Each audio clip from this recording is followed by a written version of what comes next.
بسم اللہ الرحمن الرحیم۔ ایک سوال کثرت سے پوچھا جاتا ہے کہ قرآن پاک اللہ جل جلالہ عما نوالہ نے ہدایت کے لیے اتارا ہے، لہذا قرآن پاک کا تعویذ بنا کر گلے میں لٹکانا یہ کس طرح ہے؟ اس بارے میں چند باتیں آپ سے عرض کرنا چاہتا ہوں۔ میرے دوستو، بے شک قرآن مجید اللہ جل جلالہ عما نوالہ نے ہدایت کے لیے نازل فرمایا اور قرآن مجید کو ھدی للمتقین کہا، اور یہ مومنین کے لیے رحمت بنا کے بھیجا گیا۔ لیکن قرآن مجید جیسے پڑھ کر سمجھ کر ہدایت حاصل کی جاتی ہے، اسی طرح قرآن مجید کی تلاوت سے اور بہت سے فوائد بھی حاصل ہوتے ہیں۔ جیسے قرآن کریم کی خود آیت مبارکہ ہے، اللہ جل جلالہ عما نوالہ فرماتے ہیں: اعوذ باللہ من الشیطان الرجیم، بسم اللہ الرحمن الرحیم، وَنُنَزِّلُ مِنَ الْقُرْآنِ مَا هُوَ شِفَاءٌ وَرَحْمَةٌ لِلْمُؤْمِنِينَ کہ قرآن پاک کا پڑھنا یہ بھی شفا ہے۔ جس طرح قرآن پاک میں اللہ نے ہدایت رکھی ہے، الہ العالمین جل جلالہ نے قرآن پاک میں شفا بھی رکھی ہے۔ اب قرآن کریم نے اس بات کو مجمل بیان کیا ہے، اس بات کی تشریح نہیں فرمائی کہ قرآن کا پڑھنا شفا ہے، قرآن کا سننا شفا ہے، قرآن کا لکھ کر گلے میں ڈالنا شفا ہے، کس ترتیب سے۔ تو اس کے بارے میں حضرات صحابہ کرام رضوان اللہ تعالی علیہم اجمعین، جو کہ قرآن کے اولین مخاطب ہیں، ان کے بارے میں بخاری شریف کے اندر ایک واقعہ آتا ہے۔ حضرات صحابہ کرام ایک سفر میں گئے، ایک جگہ بستی میں قیام ہوا، وہاں کے لوگوں نے مہمان نوازی نہ کی۔ حضرات صحابہ کرام وہاں پر مقیم تھے کہ ان کے سردار کو کسی چیز نے کاٹ لیا۔ اب وہ پریشان ہوئے، ادھر ادھر بھاگتے ہوئے صحابہ کے پاس آئے، ان سے پوچھا گیا، تو ان میں سے ایک صحابی گئے، وہاں پر سورہ فاتحہ پڑھی، دم کیا، اس آدمی کو شفا ہو گئی۔ انہوں نے اس کے بدلے میں کچھ بکریاں لی اور واپس آئے۔ جب نبی کریم صلی اللہ تعالی علیہ وسلم کو اس بات کا علم ہوا تو پیارے آقا صلی اللہ تعالی علیہ وسلم نے فرمایا کہ میرا بھی اس میں حصہ فرما، یعنی تمہیں کس نے بتایا کہ سورہ فاتحہ کے اندر شفا ہے؟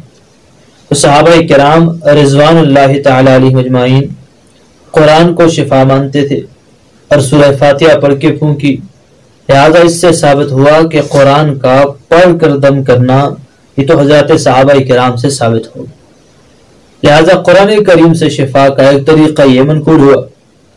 اسی طرح میرے دوستو، اصل میں یہ بات جو ذہن میں آتی ہے نبی کریم صلی اللہ تعالی وسلم کی وہ حدیث مبارکہ کی وجہ سے کہ حضور نے فرمایا من علق تمیمۃ فقد اشرک، جس نے تعویذ لٹکایا وہ اس نے شرک کیا۔ تو کہتے ہیں بھائی کہ یہاں تو حضور نے منع فرما دیا اور حضور نے فرمایا شرک ہے۔ تو بات اصل میں یہ ہے، وہ واقعہ اس طرح کہ حضرات نبی کریم صلی اللہ تعالی وسلم کے پاس کچھ حضرات آئے اور آ کر بیعت کرنے کی درخواست کی۔ نبی علیہ السلام نے ان میں سے 9 حضرات کو بیعت کی اور ایک کو بیعت نہ فرمائی۔ صحابہ نے پوچھا اللہ کے نبی، آپ نے سب کو بیعت کر دی، اس ایک آدمی کو آپ نے بیعت کیوں نہ کی؟ تو فرمایا اس لیے کہ اس کے گلے میں وہ تعویذ لٹک رہا ہے، داغا ہے، اور اس کے اندر کیونکہ دور جاہلیت کا تعویذ ہے، شرکیہ الفاظ تھے، شیطان سے مدد مانگی جاتی تھی، شیطان کے نجومیوں کے الفاظ تھے۔ اللہ کے نبی علیہ السلام نے ان کے بارے میں فرمایا من علق تمیمۃ فقد اشرک، جس نے تعویذ باندھا اس نے شرک کیا۔ اور اس بات میں تو سب علماء کرام متفق ہیں اور اس میں کوئی اختلاف نہیں کہ نبی صرف اور صرف قرآن کریم کی آیات مبارکہ، قرآن کریم کی آیات مبارکہ یہ صفات باری تعالیٰ کے نام، الہ العالمین جل جلالہ کے مبارک نام اگر ان کو لکھ کر تعویذ بنایا جائے تو اس کے اندر کسی قسم کا کوئی حرج بھی نہیں ہے. اگر کوئی شرکیہ لفظ ہو، شرکیہ الفاظ ہوں اور شیطان سے مدد مانگی گئی ہو یا اس طرح اور بہت سی قسمیں ہیں، تو اس طرح کے تعویذ تو تمام علماء کرام کے نزدیک متفقہ طور پر جائز نہیں. اب دیکھیے حدیث مبارکہ میں آتا ہے، اب اس پر دلیل کہ بھئی اس تعویذ سے مراد شرکیہ تعویذ ہے. تو میرے دوستو حدیث شریف ہے، نبی کریم صلی اللہ تعالی وسلم فرمایا التمائم والرقا من الشرک، تعویذ اور رو دم کرنا یہ شرک میں سے. اب آپ نظر لگائیے، حالانکہ رقا دم کے تو سارے علماء کرام قائل، حضرات صحابہ کرام نے دم ڈالا. تو یہاں جو کہا کہ التمائم والرقا شرکن، تو یہاں تمائم سے بھی تعویذ سے بھی خاص تعویذ مراد ہے اور رقا سے بھی خاص رقا خاص دم مراد ہے، جس کے اندر شرکی الفاظ ہوں، جس کے اندر شیطان سے مدد مانگی ہو. لہذا ایسے قسم کے تعویذ اور رقا یہ جائز نہیں ہوں گے.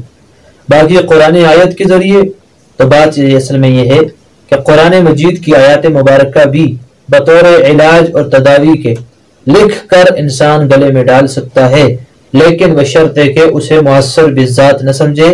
شفا دینے والی ذات اللہ جل جلالہ عمن والہ کی ہے.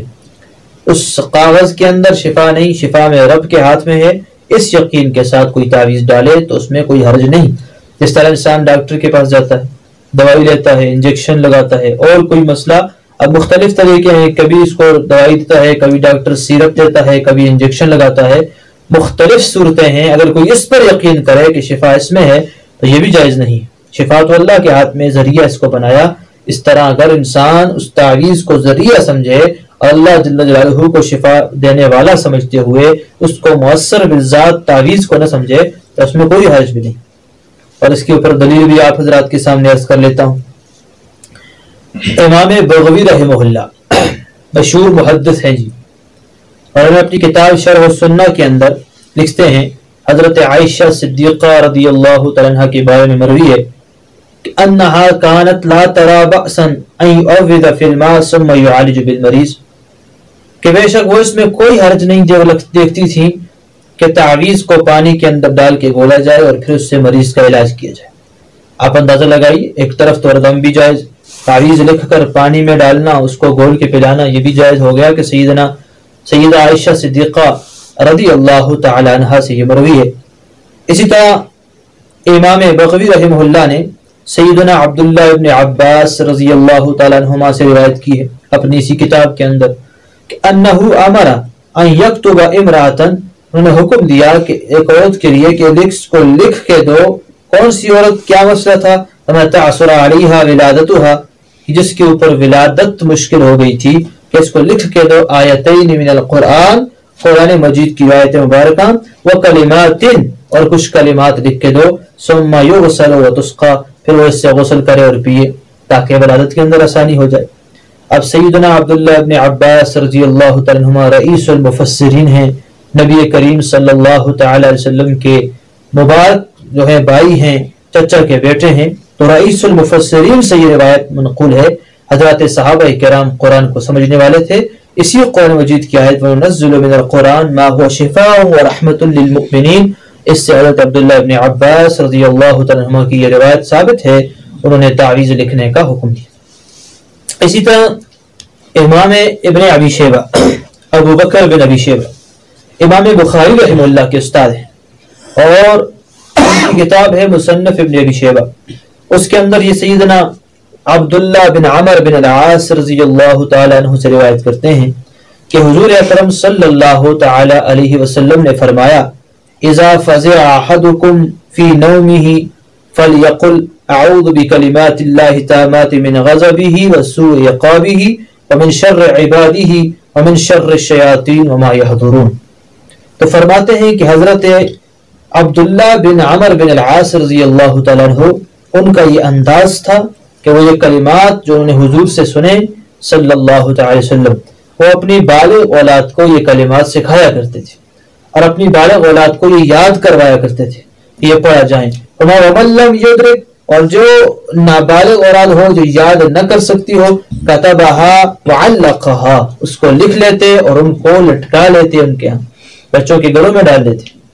دیکھیے حضرت عبداللہ بن عمر بن العاص رضی اللہ عنہ جلیل القدر صحابی ہیں جی، ان سے یہ منقول ہوا کہ انہوں نے اس کلمات کو، جب کلمات نبی کریم علیہ السلام کے بتائے ہوئے اگر گلے میں ڈالے جائیں اس کا اثر ہے، تو قرآن مجید جس کے بارے میں اللہ خود فرماتے ہیں کہ میں نے وَنُنَزِّلُ مِنَ الْقُرْآنِ مَا هُوَ شِفَاء، جس کے اندر شفا ہے، تو اگر اس کو لکھ کر گلے میں ڈالا جائے تو اس میں بھی شفا ہوگی اور اس کے اندر بھی کوئی حرج نہیں ہونا چاہیے۔ اسی حدیث مبارکہ کو امام احمد بن حنبل رحمہ اللہ نے اپنی مسند کے اندر بھی ذکر کیا اور سنن ابو داؤد کے اندر بھی یہ روایت موجود ہے، اور آپ حضرات علماء کرام جانتے ہیں کہ اس میں امام ابو داؤد رحمہ اللہ کا یہ طریقہ کہ اگر وہ کسی حدیث پر خاموش رہیں تو ان کے نزدیک یہ حدیث حسن ہوا کرتی ہے، لہذا یہ حدیث ان کے نزدیک بھی حسن ہے۔ امام ترمذی رحمہ اللہ نے اس حدیث کو ذکر کیا اور پھر اس کو حسن غریب کہا۔ امام نسائی رحمہ اللہ نے اپنی کتاب عمل الیوم واللیل کے اندر بھی اس حدیث مبارکہ کو ذکر کیا۔ اسی طرح امام ابن ابی شیبہ رحمہ اللہ انہوں نے اپنی کتاب کے اندر مصنف ابن ابی شیبہ کے اندر ایک الگ چیپٹر باندھا، الگ باب باندھا، جس کے اندر لکھا من رخص فی تعلیق التعویذ، ان علماء کرام کی باتیں جو کہ تعویذ کے لٹکانے کو جائز سمجھتے ہیں، لٹکانے کو۔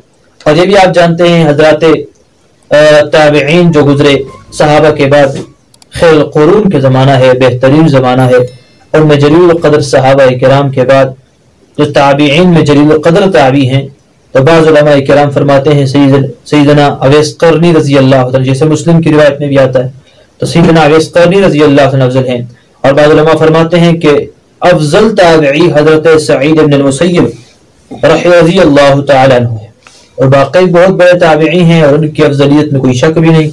تو ان کے بارے میں بھی یہ منقول ہے کہ لا باس، ان کے بارے میں فرمایا انہوں نے یہ اپنی فتویٰ دیا تھا کہ لا باس بھی، اس کے اندر کوئی حرج نہیں، اذا کان فی ادیم، کہ جب کہ تعویذ چمڑے کے اندر ہو تو پھر کوئی حرج بھی نہیں۔ لہذا اسی طرح سیدنا عبداللہ ابن عباس رضی اللہ تعالیٰ عنہما جو رئیس المفسرین ہیں، ان کے شاگرد ہیں مجاہد رحمہ اللہ۔